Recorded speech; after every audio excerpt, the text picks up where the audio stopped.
Adding a payment gateway is an essential feature for any website, especially for e-commerce solutions such as Godaddy. It's a straightforward process that can be done within minutes. First, you need to navigate to the Godaddy website and sign into the website.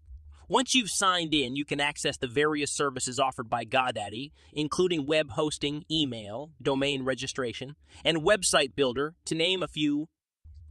Go to your profile page and select My Products. From there, choose account settings, then payment methods. Click on Add Payment Methods, and then select your preferred payment method.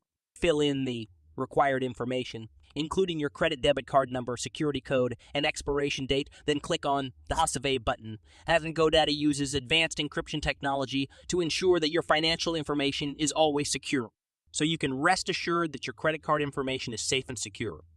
That's all there is to it. Now you're all set up and ready to accept payments from your customers.